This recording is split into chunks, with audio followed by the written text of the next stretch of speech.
Le grand palais de Suse, avec ses colonnes majestueuses et ses mosaïques scintillantes, était en effervescence. Le roi Assuérus, souverain du vaste empire perse, cherchait une nouvelle reine. Sa précédente épouse avait été bannie pour son insoumission, et le roi désirait une femme de beauté et de grâce. La jeune Esther, une orpheline élevée par son cousin Mardochée, était parmi les nombreuses prétendantes amenées au palais. Elle était loin de se douter que le destin avait des projets extraordinaires pour elle. La beauté d'Esther était indéniable, mais ce sont sa force intérieure et son esprit doux qui ont captivé le roi. Elle possédait une sagesse tranquille qui brillait à travers son comportement modeste. Assuérus, épris de son charme, choisit Esther parmi toutes les femmes. Il posa une magnifique couronne sur sa tête, la proclamant sa reine. La vie au palais était un tourbillon de luxe et de grandeur. Pourtant, sous la surface, Esther gardait un secret près de son cœur, son héritage juif, une vérité qu'elle cachait sur les conseils de son cousin. La vie d'Esther, en tant que reine, était une danse délicate entre deux mondes. Elle a appris les complexités de la vie de cour, les coutumes et les traditions de l'élite perse. Mais elle n'oublia jamais ses racines, portant le poids de l'histoire de son peuple dans son cœur. Elle était loin de se douter que sa position allait bientôt la placer au centre d'une lutte périlleuse pour la survie de son peuple. Le destin du peuple juif, au sein du vaste empire perse, reposerait sur ses épaules. La vie au palais n'était pas sans danger. Les complots et les conspirations étaient aussi courants que les soies luxueuses et les parfums exotiques qui emplissaient l'air. Mardochée, un juif pieux qui servait aux portes du roi, passait ses journées à observer les allées et venues de la cour. Un jour, il surprend un plan sinistre. Deux des chambellans du roi, Bigtan et Teresh, complotaient pour assassiner Assuérus. Poussé par sa loyauté envers le roi, Mardochée signale immédiatement la menace. Son action rapide sauva la vie du roi, un acte de bravoure qui fut dûment consigné dans les chroniques royales. Cependant, le roi ignora l'héroïsme de Mardochée, et l'incident fut bientôt oublié dans l'agitation de la vie de cour. Pourtant, Mardochée resta vigilant, toujours à l'affût de tout signe de danger. Il était loin de se douter qu'une menace bien plus grande pour son peuple se profilait à l'horizon. Dans les rangs de la cour du roi, un nouveau personnage s'est élevé au pouvoir, Aman, un agagite ambitieux et impitoyable. Le roi, impressionné par la ruse et la cruauté d'Aman, l'éleva à une position de grande puissance, faisant de lui son ministre en chef.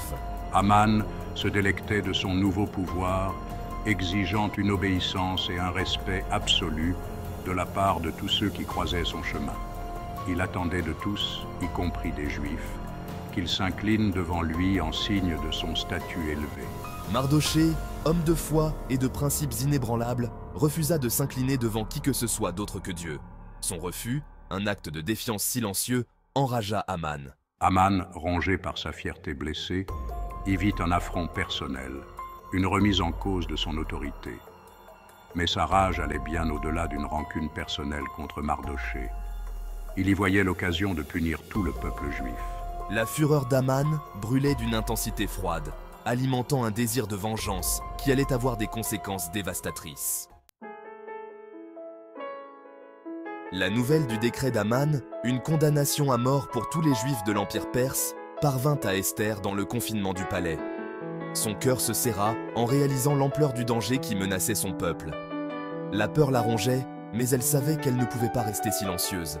Esther, en tant qu'Esther, le cœur lourd, j'ai reçu mon cousin, Mardochée, qui était venu plaider pour notre peuple. Mardochée, vêtu d'un sac et couvert de cendres, se tenait devant la reine, la voix étranglée par l'angoisse. Il lui révéla le plan machiavélique d'Aman et la supplia d'intercéder auprès du roi. Mardochée, en tant que Mardochée, « Esther, tu dois agir. Le décret d'Aman nous détruira tous. Tu dois aller voir le roi et implorer sa miséricorde. » Il lui rappela que sa position, aussi dangereuse soit-elle, lui offrait une occasion unique de sauver son peuple. Mardochée, en tant que Mardochée, qui sait si ce n'est pas pour un temps comme celui-ci que tu es parvenu à la royauté? Ces paroles ont résonné dans les oreilles de la reine, un rappel brutal de son héritage et du lourd fardeau de la responsabilité qu'elle portait désormais. Esther, confrontée à un choix impossible, savait qu'approcher le roi sans y être invitée était un pari dangereux. Un tel acte pouvait être perçu comme une violation du protocole, passible de la peine de mort. Pourtant, la vie de son peuple était en jeu. Prenant son courage à deux mains, elle résolut d'agir. « Esther, en tant qu'Esther, je dois le faire. Je vais envoyer un message au roi et lui demander d'assister à un banquet que je préparerai spécialement pour lui. » Esther était déterminée à agir, à devenir l'instrument du salut de son peuple. Elle fit dire à Mardochée de rassembler tous les Juifs de Suse. Pendant 3 jours et 3 nuits, ils devaient jeûner et prier, implorant l'intervention divine. Esther, elle aussi, s'abstiendrait de nourriture et d'eau, se préparant spirituellement à la tâche intimidante qui l'attendait. Son cœur était partagé entre la peur et la détermination. Elle savait que sa beauté, qui avait captivé le roi, pourrait bien être son seul bouclier. Lors du deuxième banquet, Esther révèle sa véritable identité en tant que juive et expose le complot d'Aman contre son peuple. Le roi, furieux, ordonne que Aman soit exécuté sur la potence qu'il avait préparée pour Mardochée, l'oncle d'Esther. Le roi autorise ensuite Esther et Mardochée à écrire un nouveau décret permettant aux Juifs de se défendre contre leurs ennemis. Ce décret est diffusé à travers tout l'Empire, donnant aux Juifs le droit de se rassembler, de se défendre et de se protéger contre toute attaque. Les Juifs de l'Empire se préparent en conséquence et, le jour venu, ils repoussent leurs assaillants avec courage et détermination, remportant ainsi une victoire écrasante.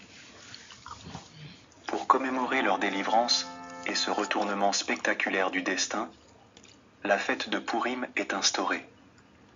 Cette fête est célébrée chaque année par les Juifs du monde entier avec des festins, des échanges de cadeaux et des actes de charité, rappelant la bravoure et la sagesse qui ont conduit à leur salut.